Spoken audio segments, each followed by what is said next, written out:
மாவட்டத்தில் இந்திரா காந்தி அணு ஆராய்ச்சி மையம் மற்றும் உதவும் கரங்கள் மற்றும் சதுரங்கப்பட்டினம் கல்வி ஒளி நண்பர்கள் குழு இணைந்து கல்பாக்கம் சுற்றுப்புறத்தில் உள்ள 11 மற்றும் 12ஆம் வகுப்பு அரசு பள்ளி மாணவ மாணவியர்களுக்கு மேல் படிப்பு மற்றும் வேலைவாய்ப்பு சார்ந்த வழிகாட்டுதல் நிகழ்ச்சி நடத்தினர்.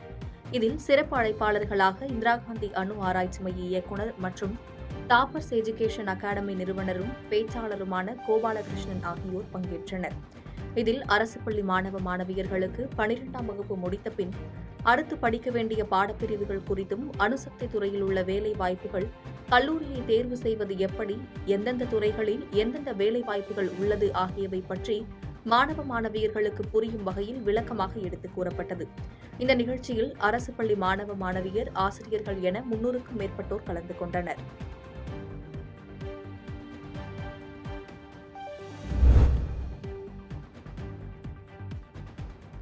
கோடை சீசன் துவங்கியுள்ள நிலையில் ஏராளமான சுற்றுலா பயணிகள் நீலகிரி மாவட்டத்தை நோக்கி படையெடுத்து வருகின்றனர்.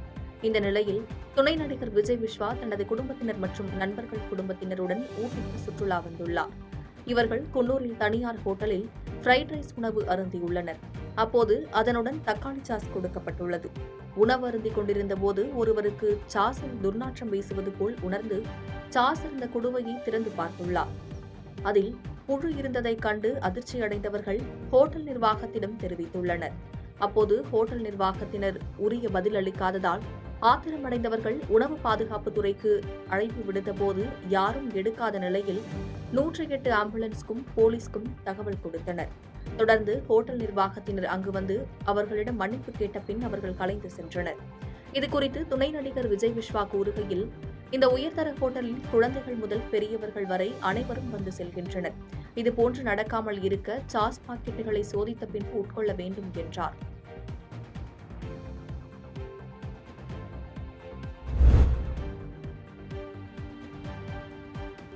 கரூர் மாவட்டம் மாரிக்கவுண்டம்பாளையம் பகுதியைச் சேர்ந்த மனோகரன் என்பவர் தனது குடும்பத்தினருடன் வீட்டின் வெளியே உறங்கிக் கொண்டிருந்தார். அப்போது நடு இரவில் மர்ம நபர் ஆடையின்றி முகத்தை மூடிக்கொண்டு உறங்கிக் கொண்டிருந்தவர்கள் மீது டார்ச் லைட் அடித்து நகையை திருட முயன்றுள்ளார். திடீரென சத்தம் கேட்டவுடன் அங்கிருந்து மெதுவாக தப்பி சென்றுள்ளார். இந்த வீடியோ தற்போது சமூக வலைதளங்களில் வைரலாக பரவி வருகிறது. இந்த சம்பவம் அப்பகுதி மக்களிடையே அதிர்ச்சியையும் ஏற்படுத்தியுள்ளது.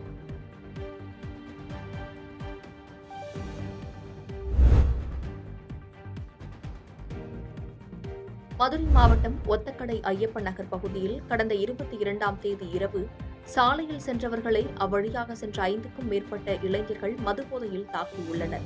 இதை தட்டி கேட்ட அருகிலுள்ள கடை உரிமையாளரையும் அந்த கும்பல் தாக்கியதோடு கடையில் உள்ள பொருட்களை அடித்து நொறுக்கியுள்ளனர். இந்நிலையில் இது தொடர்பான சிசிடிவி காட்சி வெளியாகி தமிழகம் முழுவதும் பரபரப்பை ஏற்படுத்திய நிலையில் இந்த வழக்கில் 3க்கும் மேற்பட்டோரை காவல்துறையினர் கைது செய்தனர்.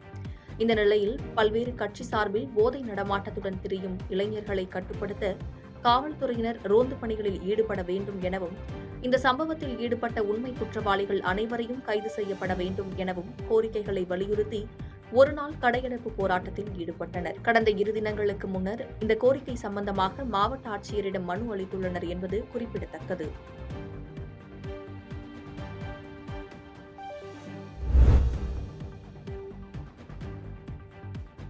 கோவில் நகரம் என அழைக்கப்படும் காஞ்சிபுரத்தில் மிகவும் குறிப்பிடத்தக்க ஒன்றான ஸ்ரீ அஷ்டபுஜ பெருமாள் திருக்கோவில் உள்ளது. இத்திருக்கோவிலில் சித்திரை மாத பிரம்மோற்சவ விழா கடந்த 7 தினங்களுக்கு முன்பு கொடியேற்றத்துடன் தொடங்கியது. இதில் நாள்தோறும் காலை மற்றும் மாலை வேளைகளில் பல்வேறு வாகனங்களில் ஸ்ரீதேவி பூதேவியுடன் ஸ்ரீ அஷ்டபுஜ பெருமாள் எழுந்தருளி காஞ்சிபுரம் நகர வீதிகளில் உலா வந்து பக்தர்களுக்கு அருள் பாலித்து வந்தார். அந்த வகையில் 7ஆம் நாளான இன்று காலை அலங்கரிக்கப்பட்ட திருத்தேரில் சுவாமி எழுந்தருளினார். ஏராளமான பக்தர்கள் கோவிந்தா முழக்கத்துடன் தேரினை வடம் பிடித்து இழுத்தனர்.